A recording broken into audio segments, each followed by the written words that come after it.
Okay, you may recall in the last episode I spoke very briefly at the end that I'd like to speak about a volunteering experience that I did. And one volunteering experience that, I've only just thought about very recently, but actually looking back, it was quite a good thing to do, was volunteering at an elderly, care residential home, call it what you will. There's a place called Vine John Rubens. I had to look it up because I couldn't actually remember the name of the place, despite the fact it was opposite the dentist where I had my braces fitted, etc. And it's called Vine John Rubens. It's a Jewish residential home, but there may be residents there who aren't Jewish, and obviously the staff may not be Jewish. So I went along there, actually got peppered into it via a friend of mine, a girl called Carly, who was in the year above me at school, and I've known Carly for years. Family get on well together. We've gone on at least 2 or 3 holidays together, and used to walk to school with her, and she'd be peppering on to me, come and do this. Me and a couple of my friends are volunteering at this residential home as part of some, I can't remember whether it was the Jewish Care Award or it might have been something to do with Jack Petchy, who the school had called into what I believe an association with. And however many hours it was something like 50 or 60 hours. Maybe it wasn't even that, maybe it was less.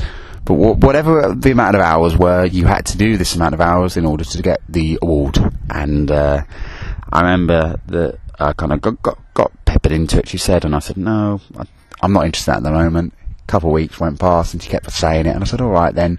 Word had got round, obviously, to my mum, and my mum said, give it a go. You might like it. Get you out of the house for an hour or two at the weekend. And that was probably a good thing because it was probably a stress-free Sunday for a couple of hours without me there, rowing with my mum or rowing with my brother, fighting over what program or PlayStation game we were going to play on. And it was quite good fun at the residential home. Okay, well, that does sound a bit charged. No, it was good. And you'd help the staff do all kinds of bits and bobs, making coffee, making tea. I think a couple of times I had to help change the bed linen and stuff like that. But the things that I remember most were actually helping just spending time with the residents, chatting to them. I remember the first time I went, I got speaking to a chap called Eli. I think that was his name. That name rings a bell for some reason, so I'm just going to call this chap Eli. And he must have been in his 80s at the time. And I remember we just got talking about football. I think there was a game of football on. It was a BBC televised match in the FA Cup between Middlesbrough and Everton, possibly might have been one of David Moyes' first matches in charge of Everton. I remember Paul Ince scored for Everton. Paul Ince scored for Middlesbrough, sorry, and I think they won the game 2 or 3-0. I don't know why that stands out. I think it was a quarter-final FA Cup tie. There we go. How sad is my memory? And anyway, so I remember that was on, and we just got speaking about that. We were watching the football, and for me, a lot of time in my youth, it was, sadly, and this is something that I regret now. If it wasn't kind of football or sport, it'd be kind of hard for me to get a conversation started. It's obviously, football's not the be and end all, and something that I've learned, quite well over the last, even as recently as 4 or 5 years. I've got more interest now. So, it's a case of growing up. So anyway, we got chatting to this guy called Eli, and I remember however many weeks that I'd gone there on a Sunday, I was just spent a lot of time when I wasn't helping out other people as well. It wasn't just one person you spend time with. Got talking to him about football. I remember I spoke to him about football in the 50s, because I had a big, massive Daily Mail or Daily Independent book that I've got at home, and it featured football history from, say, 1890 to 1997. That was when the book was published, and it had brilliant cutouts of old games, pictures, etc. All the tables and results of those years, including World Cups, European Championships, etc. And I remember I got chatting to this chap Eli, who I believe was of Russian or Polish heritage. He'd obviously come over to live after the war, and we got chatting. I remember chatting to him about the great Spurs team of the 50s, the Wolverhampton team of the 50s. I think there was a chap called Billy Wright, used to got 100 caps for England, English captain, and I remember got chatting to him about them, because I can't know too much about football in the 50s, but those are the names that rolled off the tongue, so to speak. Like being an Everton striker, Dick Seeding, I think, scored a load of goals. So we got chatting to him about, the football in the 50s, 60s, the great sides that Wolverhampton had, Derby, Spurs, Aston Villa. I think Burnley might have been quite good then. So got in chatting to him, and I remember maybe 2 or 3 months had passed, and I went in and he wasn't there. And I think he'd passed away, the poor fella. So after my friend Carly stopped going there, I stopped going there. And then in about maybe September of 2002, for some reason, our year, might be year 9 or maybe year 9 at school. For some reason, our year were able to do this volunteering scheme at the start of the year rather than at the end of the year. And I can remember, saying to my friends, you fancy going there, rather than, if you don't know where to go, come to this place. I've spent time there. You get to know the people there, and it'll be good fun. And I remember a couple of friends, one actually I didn't actually know, to be honest. They were a friend.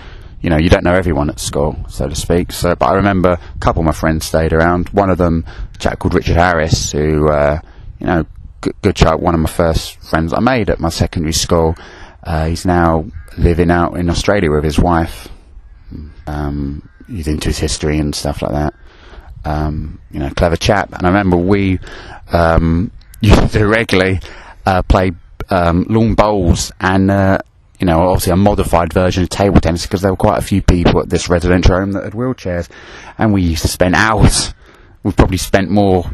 Just say if you went to the place 2 hours, we must have been there 3 or 4 hours playing these lawn bowl games and table tennis and helping out. And there were other things that you used to do.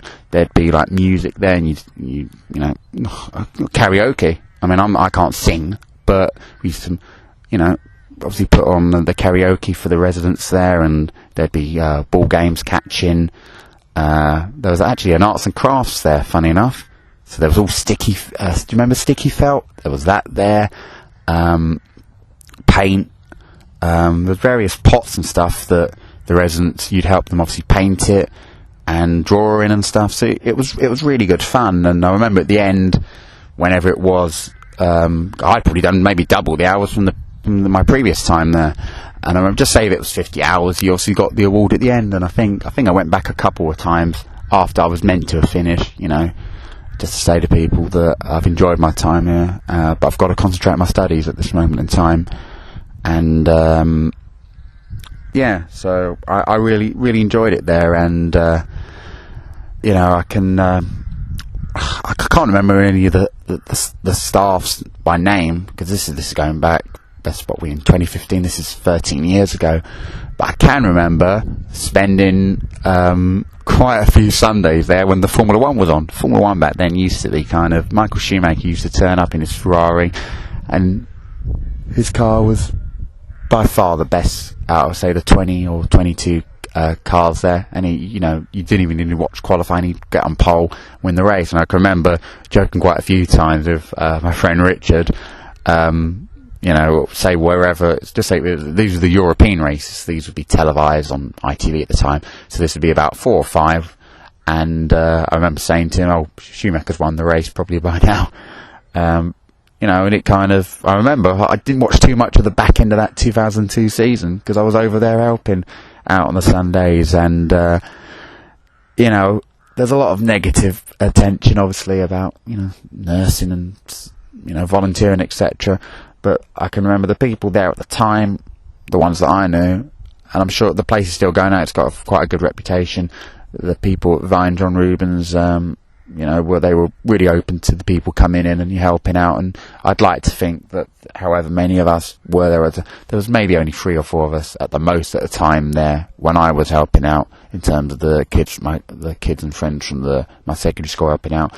But I'd like to think we made a positive contribution. And I was in recent years, I've probably yabbed on too much about my volunteering experiences with my ex-local football club, and my experiences volunteering at the Paralympics. But but that looking back at it now, that volunteering experience at Vines and Rubens was really good to have.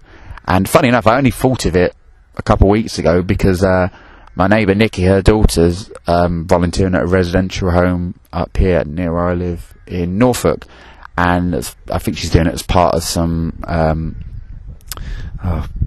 Princess Wales or Duke of what's it called? Duke of Edinburgh Award, I think that's what it's called. So she's got to do a certain amount of hours of that.